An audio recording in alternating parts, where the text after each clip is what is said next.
مرسی امید از دعوتت، جای باحالی داری، صفاست. حامد بهتاد یه جمله داره میگه آدم باید به وقتش سر و صدا کنه. برام جالبه که مخاطب چقدر داره ازش استفاده میکنه، مخصوصا تو فضای تبلیغاتی. تایپوگرافی اکسلنس گرفت 2018 و جاجمنت 2021 رو گرفت. هیئت داوران جایزه اصلیش رو به واژه کلاسیک. فکر میکردم من هر آن چیزی که توی ایلاستریتور کار میکنم همونو میتونم بیارم بذارم تو تایپ. کارهایی دارم که ندیدیش، که کاره در نطفه خفه شده. تمام تایپ فیس‌های تا الان بهم نشون دادی همشون یه اولینی توشون بود. بعد دیدیم نتیجه خوب شد. نه من اینو کار میکنم مشتری خودش پیدا میشه. اینجوری درست نیست دیگه. چیزی بهترست. دنیا به استوری شنیدن عادت کرده. انگار دوست داره داستان تو رو بشنوه.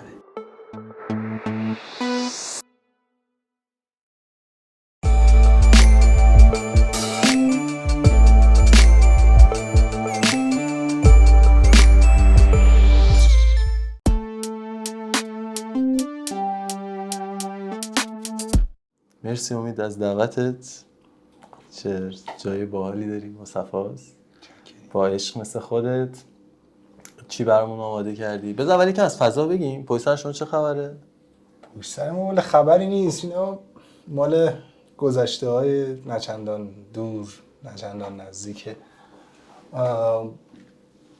اون TDC که مال ریه، اون TDC واضحه، این TDC واضح کلاسیکه. این اولین گرانشان منه که سکند پرایز شدم برای فونت امید.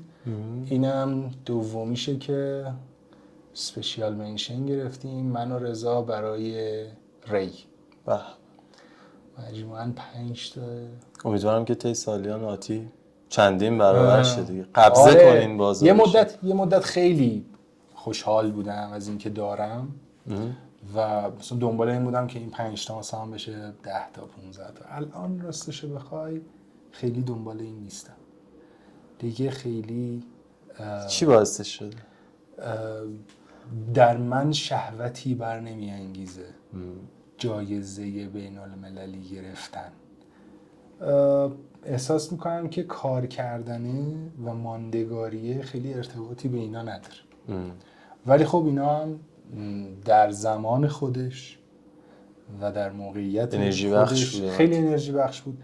خیلی کمک کرد که منو بیشتر بشناسن، باور کنن، چه توی ایران چه خارج از ایران، که یک دیزاینری داره به طور جد کار طراحی تایپ میکنه. و الان چی بهت انرژی میده برای ادامه؟ الان چیزی که بهم انرژی میده راستش سکوته.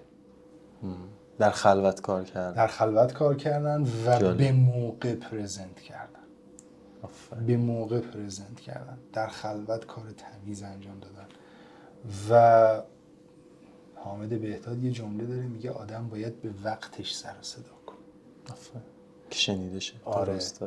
من همیشه توی این 10 سال 15 سال همیشه سعی کردم به وقت سر و صدامو بکنم. اگه پروژه‌ای دارم که طرح تمیز منتشرش کنم جلوتر میرسیمش. چیزی که من آماده کردم 92 تا 402 تایپ هایی که کار کردم. من مجموعاً 8 تا تایپ کار کردم. باریکلا. 3 تاش عمومی بوده، ری و آرامش و آریا، و 5 تاش اختصاصی بوده. امید اولین تایپ فیس همه که بعد از مدتی، بعد از یعنی فروشش به سازمان صدا سیما شد جام جم. ایرانسل، دبستان، واضح و واضح کلاسیک تایپ های اختصاصی بوده که دارم کار میکنم. الانم برای یکی دو جای دیگه دارم به صورت اختصاصی کار میکنم که توی این پرزنت نیاوردمش چون اجازهشو ندارم. اوکی. همینا هم کوله بار پرباریه.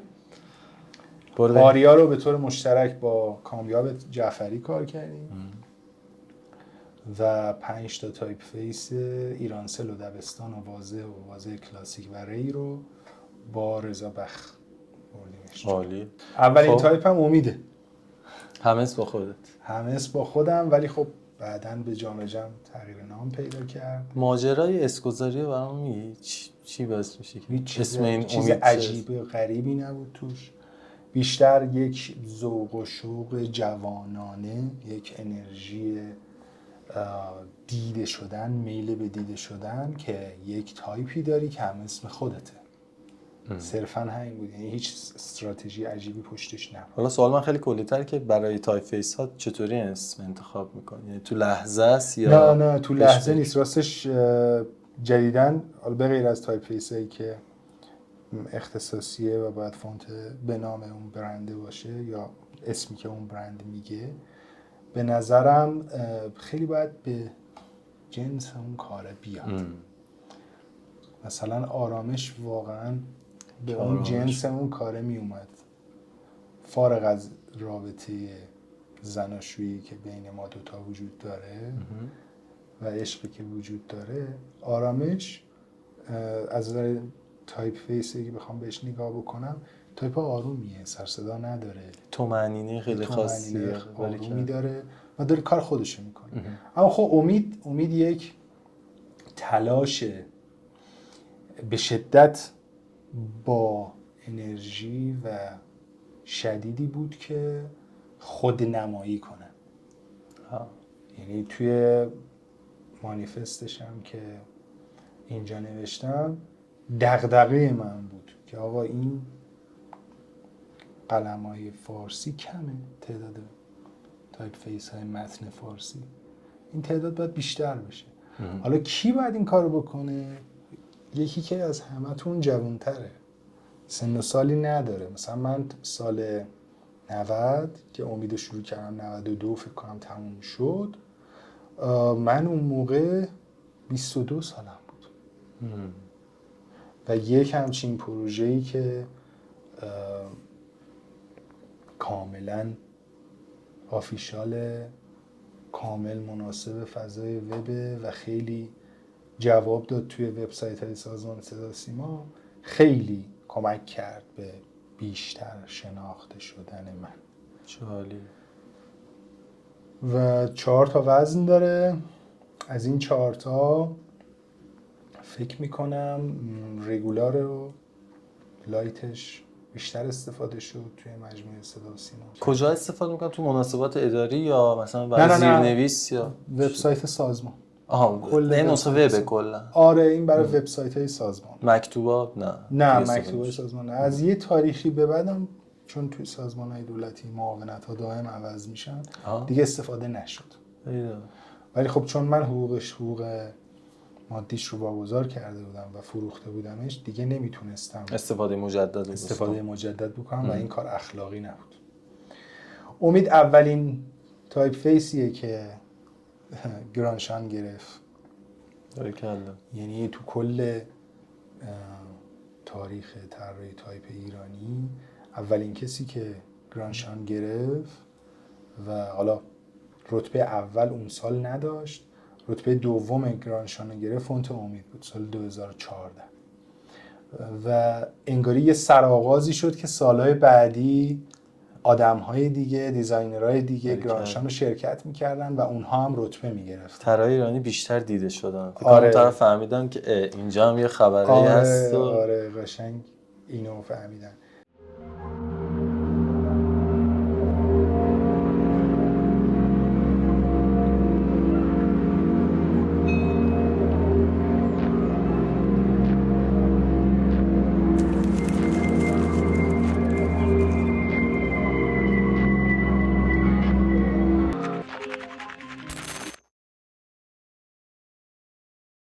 تایپ فیس دومی که خودم خیلی دوستش دارم فونت ریه.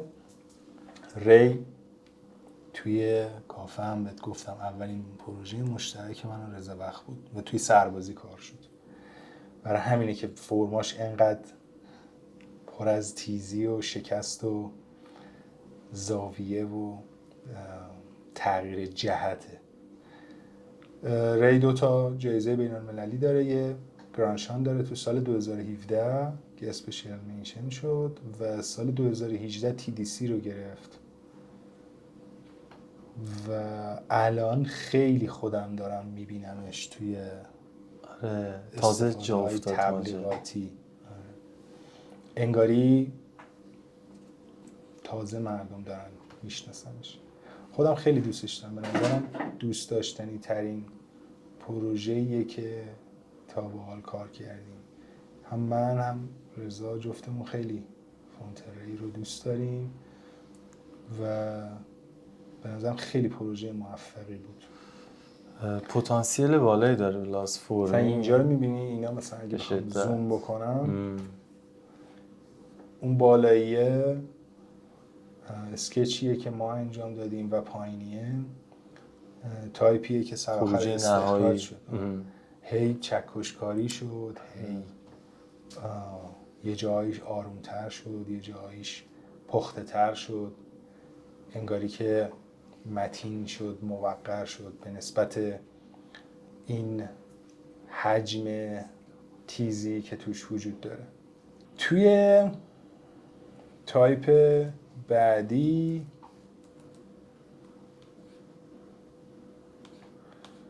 اینجوری شاید برید یه دوتا بزنی. آره این مثلا زوایای که توی حروفش وجود داره، تمام زاویه‌هایی که داریم میبینین سعی کردیم توی اغلب فرما تکرار بشه و از این مدل سورس ها زیاده توی تایپ های فارسی عربی، حتی توی تایپ های انگلیسی هم هست و خب اون موقع ها خیلی برای ما جذاب بود این مدل حروف، این مدل نگاه. اما الان مخاطب خیلی داره خوب و دقیق ازش استفاده میکنه. خیلی برام جالبه که مخاطب چقدر داره ازش استفاده میکنه، مخصوصا تو فضای تبلیغاتی. ما توی ری اینو یادم رفت توی کافه بگم، توی ری برعکس رفتیم.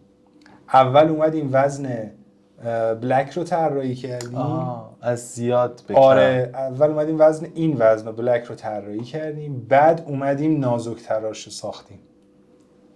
یه وقتایی خیلی بهت کمک میکنه وقتی بلک طراحی میکنی. توی بلک اصطلاحاً من و رضا بهش میگیم ژانگولر انداختن یا شلنگ تخته انداختن. دستت بازه کاملا. دستت بازه چون حروف سیاهه، یه جا رو بشکنی، یه جا رو بچرخونی، یه جا رو زاویه بدی، یه جا رو ببری. اما توی رگولار اینو نداری. حالا تو توی بلک شخصیت پردازی تو بکن، بعد بیا وزنشو کم کن ازش رگولار بساز. بعدن دیدیم که خب این یه دونه رو میتونیم بهش اضافه کنیم، یه وزن بالاترش، یعنی این اکسترا بلک. بعدن اضافه شد. آره بعد بلک شروع شد به قبل و یه اکسترا بلک داشت. دقیقاً پکیج کامله و جالب. خیلی جالب. تایپ بعدی که پیر ما رو در آورد واضحه. واضح هم دوتا مقام هم ایرانی هم بین‌المللی داره. سرو نقره‌ای 96 یا 2018 رو گرفت، دیپلم افتخار گرفت. توی TDC 2018 و 2021 هم برنده شد. تایپوگرافی اکسلنس گرفت 2018 و جاجمنت 2021 رو گرفت. هیئت داوران جایزه اصلیش رو به واضح کلاسیک داد. واضح همون پروژه‌ایه که گفتم سفر رفتیم. آره همه این اتودایی که اینجا می‌بینی اینا چیزاییه که من و رضا با هم توی سفر طراحیشون کردیم. ببین چی جالبه برام این که تمام تایپ فیس‌های تا الان بهم نشون دادی همشون یه اولینی توشون بوده. آره. اولین TDC، اولین کار مشترک تو رضا. آره اولین پروژه قرآنی که توی مملکت کار شده. یعنی ما کاراکتر ست بالایی تا اینجا، این تقریبا این 6 خط واضح کلاسیکه، واضحیه که مناسب فضای چاپه و این 4 خط پایینی واضح وبه. واضح. و چقدر تفاوت بین اینا، از فضای چاپ نسخ تا فضای دیجیتال پیکسلی میکس کردن این دوتا. ولی الان اینجوری هم که خیلی قائل به مدیوم نیست. تفاوت بین مدیوم ها نیستن. به نظرم یه تایپ خوب باید تو جفتش جواب بده، مخصوصا تایپ آفیشال ها. آره. من انتظار ندارم نستعلیق توی وبسایت باشه، انتظار ندارم مثلا سولس محقق توی وبسایت باشه. نه، اونجاش چیز دیگه است، اون جایگاهش چیز دیگه است. اما وقتی راجع به تایپ آفیشال رسمی حرف میزنیم به نظرم باید تو هر جو دوتا مدیا خوب باشه. اما خب اون موقع سال 95 تا 97 برای هر مدیا طراحی میشد. دوست داشت که هم سفارش دهنده و هم خود ما دوست داشتیم که برای هر مدیوم جداگانه طراحی و فکر میکنم کار خیلی چالشی تر میشه که تو یک شدت. استاندارد بذاری برای هر دو مدیوم. به شدت. سختی این بیشتره به لحاظ حجم کاری و اون آره. هم ولی چالشای عجیبی داره. ما سمت راست واضح وبو داریم و سمت چپ واضح چاپو داریم. تفاوت‌ها چشم ها مشهود بسته تره، مثلثی تره توی واضح چاپ. اینجا فضاهای چشمی بازتره، حروف به کنتراست ضخامت کمتری میگردن و میچرخن، اما اینجا کنتراست ضخامت بیشتر شده. زاویه های برش ها، مثلا این برش بالای ه رو ببینین چقدر تیزه، اما این برش تیزیش بسیار از اون کمتره. یا مثلا یه چیزی که اتفاق خیلی جذاب بود توی این پروژه این بود که ما کاف سوهش یا کاف کشیده رو از پشتش کشیدیم. این خیلی جذاب بود این اتفاق. اینجا هم تفاوت فرمیشه. باز این حجم کشیدگی که این زرده واضح کلاسیکه، اون استروکه واضح وبه. ببین چه کشیدگی اینجا وجود داشته. آره. یعنی این قصه از اینجا شروع شده دندونه سین تا اینجا که به کاف پیوند خورد. من رفتار خوشنویسانه میبینم توش، یعنی قلمی که میچرخه کاملا توش اتفاق افتاده اون حس رو منتقل میکنه. یا مثلا فرم نقاطی که وجود داره بین این دو تا سبک مشخصه، اختلاف برش، اختلاف ضخامت دندونه ها، یا حتی اینجا برشی که توی کاف وجود داره اینجا خیلی آروم تره، یا دقیقا اون برشی که اینجا بالا سر لامه اینجا خیلی آروم تره. نسخه رام شدهش میشه نسخه وبش در واقع. آره. تایپفیس بعدی دبستان هم سومین پروژه مشترکمون بود با رضا بختیاری فرد. دبستان هم از اون پروژه هایی بود که خیلی ذوق و شوق داشتیم برای کار کردنش. خیلی تلاش میکردیم که حروف رو ساده، صمیمی و دوست داشتنی به بچه‌های دبستانی یاد بدیم. تو به بسم الله هم نیومدیم بهشون بگیم با نستعلیق یا خط تحریری بنویسن. 2 تا سبکش کردیم، دبستان پرو. از کلاس اول تا کلاس سوم دبستان روی نسخ نوشتن. از سوم به بعد آروم آروم کشیده می شدن رو خط تحریری. جالبه. مثلا اینجا میتونیم کاراکتر ستش رو ببینیم. تا اینجا پروپیمون هم هست، حسابی پروپیمون. آره تا اینجا اون قصه یه چیزشه، نسخشه. از این خط به این سمت بخش تحریریشه.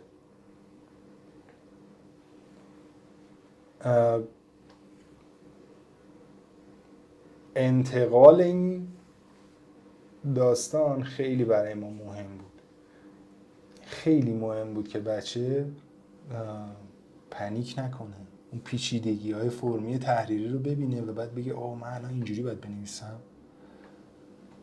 ما 20 مدل مثلا ممکنه اتصال وجود داشته باشه بین حروف تو ترکیبات مختلف. سعی کردیم اینا رو خیلی قابل فهم تر و ساده تر به بچه دبستانی ارائه بدیم. مثلا توی گردش اول همه حروف و طبق اون گردش دستی که وجود داره و حرکت دستی که وجود داره خیلی ساده و آروم این انتقال معناه و این انتقال مفهوم صورت میگیره و هرچی این بچه دستش قوی تر میشد تو سالهای بعدی از سوم به بعد میتونست بره به سمت حروف نستعلیق یا تحریری. چه جالب. مثلا یه جاییش ما اصلا بهشون آموزش میدادیم که بچه‌ها حرف میم رو چطور باید بنویسین که براتون راحت تر باشه، که با یه حرکت و بعد حرکت بعدی چطور بیاد روی کرسی، یا میم فاینا چطور باشه، یا میم اینیت چطور باشه. همه اینا یه فرم حرکتی داشتن. یا مثلا توی زاویه کاراکترها، زاویه این بخش ایوه الساقی بالایی رو که میبینید خیلی زاویه 90 درجه‌ای داره، ولی توی بخش تحریری این زاویه یه کمی خموده تره، یه کمی افتاده تره، خوابیده تره. یا توی بخش کرسی، ما توی کرسی اول تا سوم دبستان روی خط حرکت میکنه، اما از چهارم تا ششم دبستان کرسی رو میشکنه و تقریبا روی همون کرسی خط تحریری میان جلو. این هم از پروژه دبستان.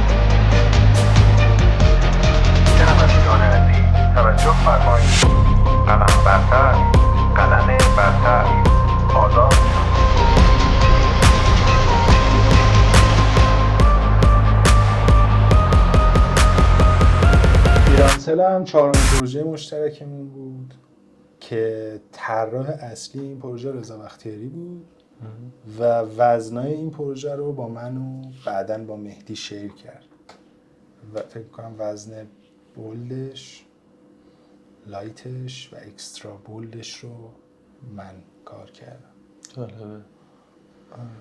ایرانسل هم خیلی کمک کرد به شناخته تر شدنم، خیلی کمک کرد. یه پروژه درست و حسابی با یه برند درست و حسابی که بعداً خیلی برنده هوشمندانه ازش استفاده کرد.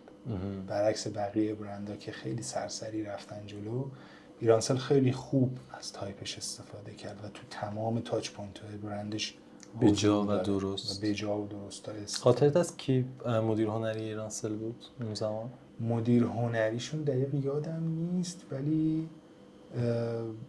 ما قرارداد اون با آژانس ایران نوین بود.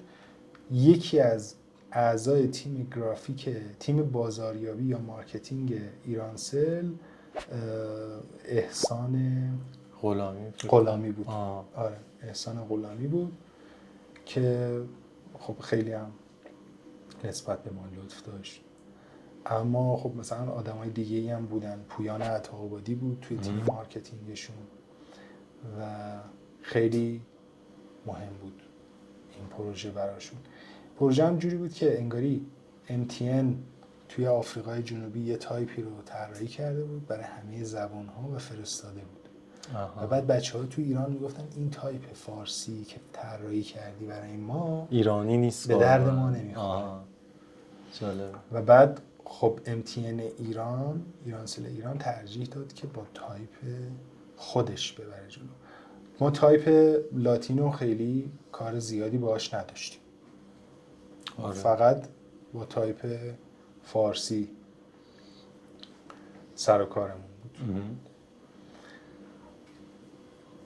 بعدها چند سال بعد مهدی توی طراحی وزن بلکش به رضا کمک کرد. و چه سالی انجام شد پروژه ایرانسل؟ ایرانسل 97 شروع شد، فکر کنم 99 زودتر 98 تحویلش دادیم. بعدها فکر کنم 1400 یا 1401 پیشنهاد بلکشون وزن مصرف. اینم از ایرانسل. ایرانسل خیلی جزئیات کمی داره، مثلا اینجا اگه بخوام دقت بکنید این شکستگی اینجاه. ریز و میلیمتری ولی تاثیرگذار. مینیمال. این ایرانسل سال 99 اواخر سال 99 بود که آقای آذرشب تماسی با من گرفت و گفتش که آقا ما یه تایپی میخوایم که، یعنی سیاست مریم صاف داشت به این سمت میرفت که تایپ های قدیمی رو مثل نازنین، میترا اینا رو آروم آروم بذاره کنار.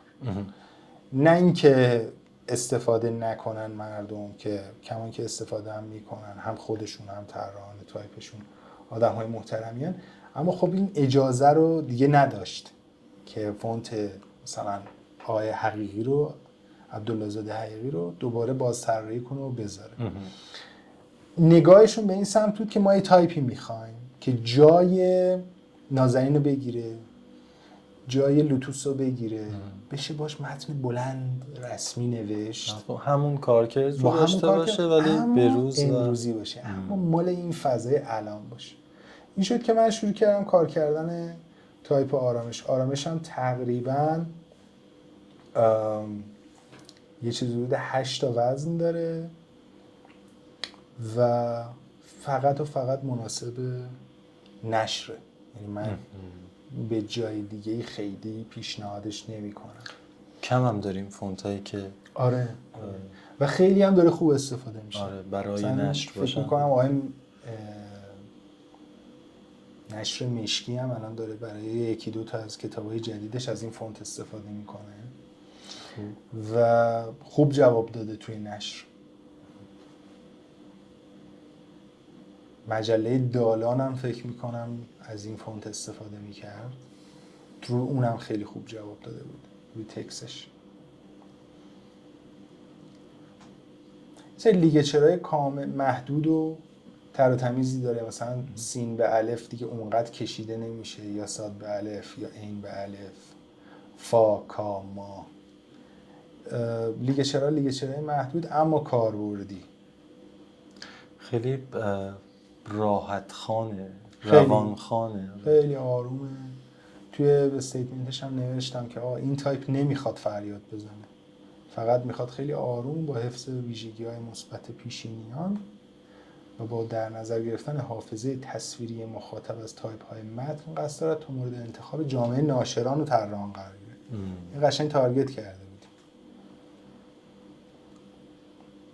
چقدر فونت‌های تارگتی کمن تو مارکت ها. آره. بعضن خیلی خلایش احساس میشه. تایپ دیزاینرها یه کاری میکنن بعد میگردن براش دنبال مشتری.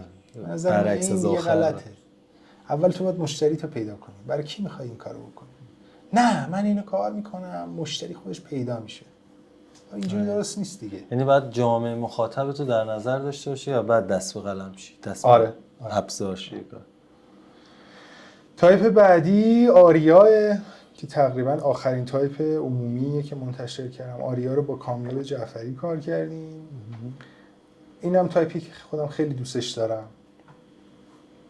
و تقریبا 10 یا 12 تا وزن داره. آریا برعکس آرامش یه عالم لیگچر داره و خیلی برای فضای هم چاپی و هم فضای وب خیلی جواب داده.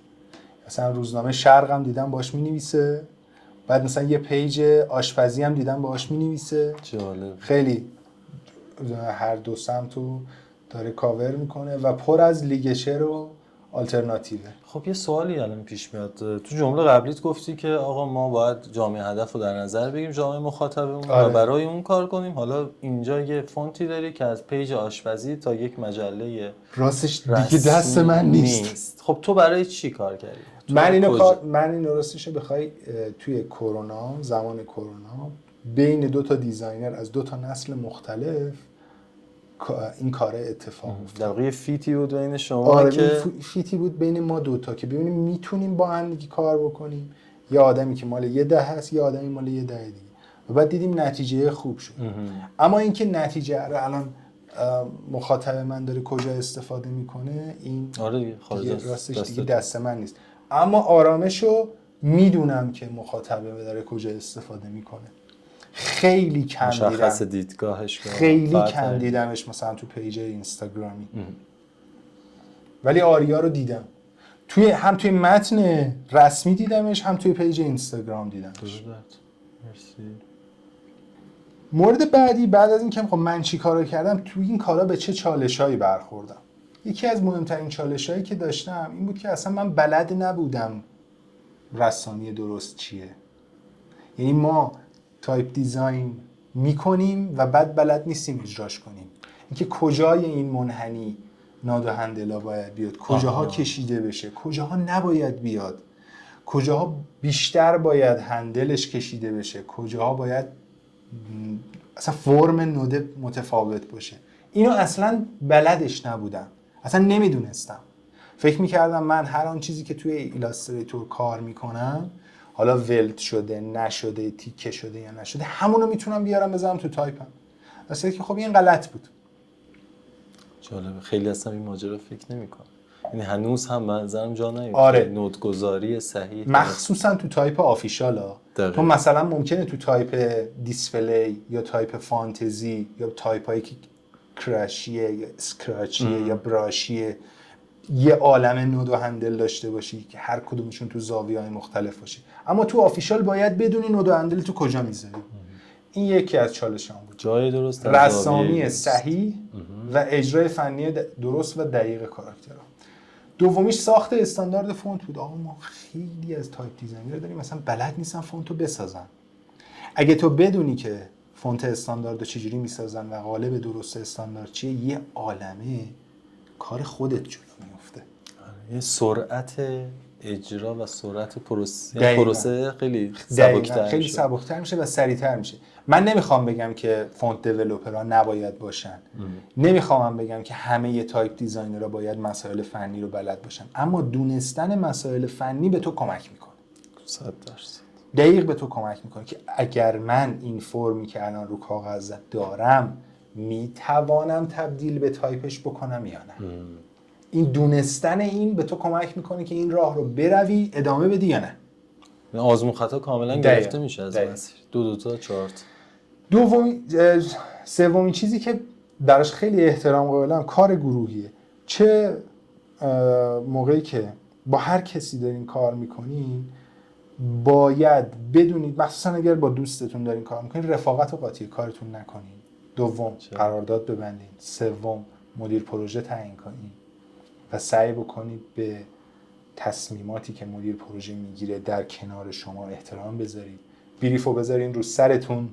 بریف قبله واحد همه دیزاینر هاست، مثل کعبه که قبله واحد همه مسلمان هاست.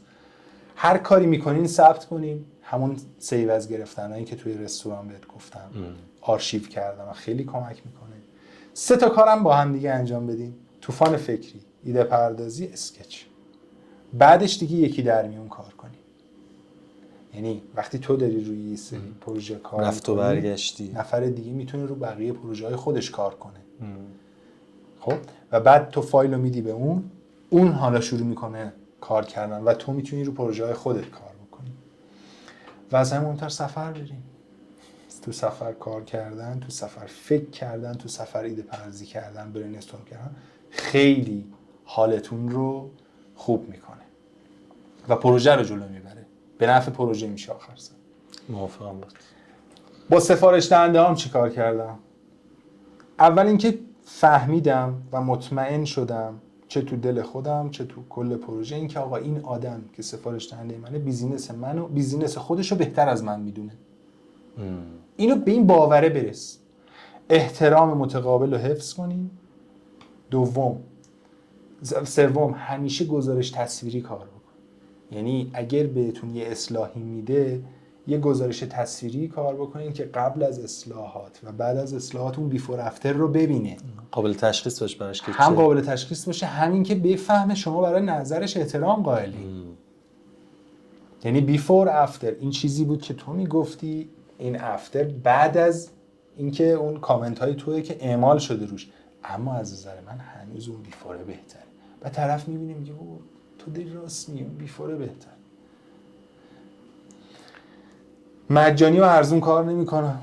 به تعداد کارهایی دارم که دیدین و تو پیجم و این ور اون ور منتشر شده، کارهایی دارم که ندیدی هیچکی.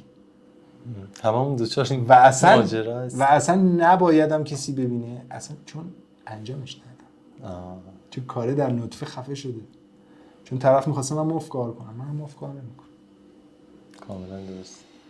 این خیلی بهم کمک میکنه که سفارش دهنده من آدم حرفه‌ای بدونه. وقتی یکی لوگو میزنه 5 میلیون تومان، 10 میلیون تومان، این واقعا کار ما رو هم سخت میکنه. دیگه مرتب بودن، خوشپوش بودن و سر وقت بودن که بدیهیه. مسیر مذاکره و گفتگو رو هدایت کنید. سعی کنید توی مذاکره کردن اصول خودتون رو دیکته کنید. بدون اینکه به طرف مقابل بر بخوره. ارزش‌های سازمانی و فردیش رو توی کار لحاظ کنید. اگر استراتژی داره یا ولیویی داره یا هر چیزی که توی استراتژی برندش رو نوشته، سعی بکنید توی کارش ببینه اونا. اگر میگه من محکمم، اون محکم بودنه رو ببینه. اگر میگه من کول و جوونم، اون کول و جوون بودنه رو توی لوگوتایپ ببینه. و توی رستوران هم بهت گفتم همیشه کاری میکنم که مشتریم حس کنه کنارشم، نه روبروش. پرزنت و فروش بدون این دوتا اصلا کمیت همتون میلنگه. کار میکنیم که بفروشیم، کار میکنیم که زندگی کنیم و کسب درآمد کنیم و البته پیشرفت کنیم. شبکه‌های مجازی رو جدی میگیرم، همیشه بهشون سر میزنم، سعی میکنم آپدیت نگهشون دارم و یه سیای تر و تمیزی براشون دارم. کاورهای هایلایت ها همه چی رو سعی میکنم تر و تمیز و یه قالب و فرمت درست و اصولی داشته باشه. در واقع شما دیزاینر حساب میشی و وقتی کار خود دیزاین کافی و لازم رو نداشته باشه، چطور میخوای سفارش دهنده رو مجاب کنی که آقا من میتونم مسئله تو رو حل کنم؟ دقیقاً. هر کاری کردم تا حد نهایت تو بوق کردم، تا جایی که مخاطبه دیگه نگه بس دیگه چقدر اینو نشونش میدی. تا حد نهایت تحمل مخاطب توی بوقش کردم. با فروشگاه‌های فونت ارتباط گرفتم. من رابطه خیلی خوبی با آقای آذرشب و مسلم ابراهیمی به عنوان دو تا از مهمترین فروشگاه‌های فونت ایران دارم.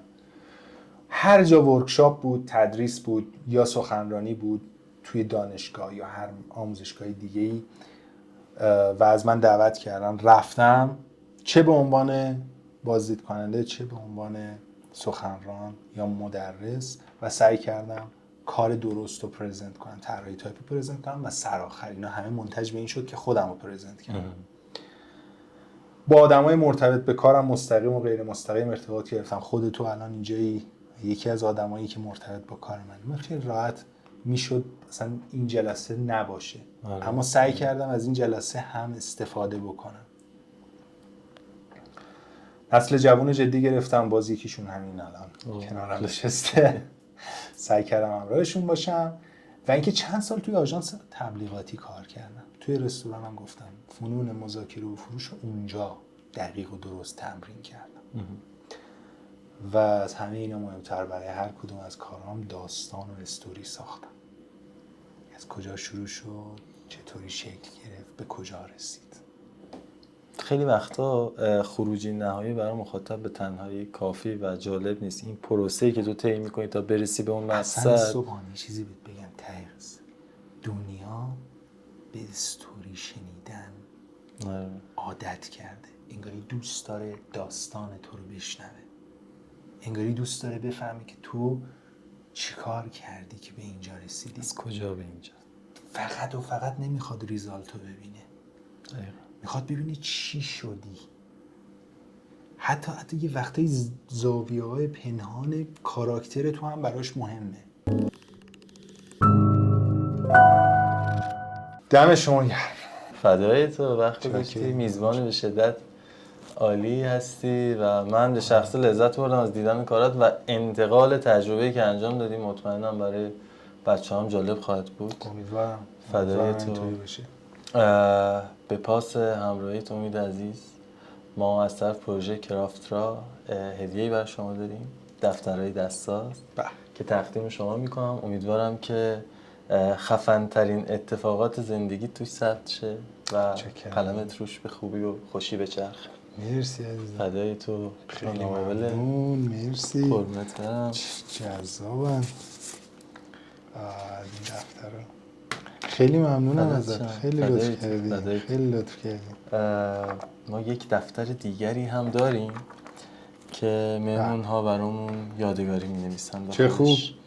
و اگه افتخار بدی، درود بر شما، من دفتر رو تقدیم به شما میکنم و فضا رو ترک میکنم، شما رو با دفتر تنها میگذارم. چشم. اوکی.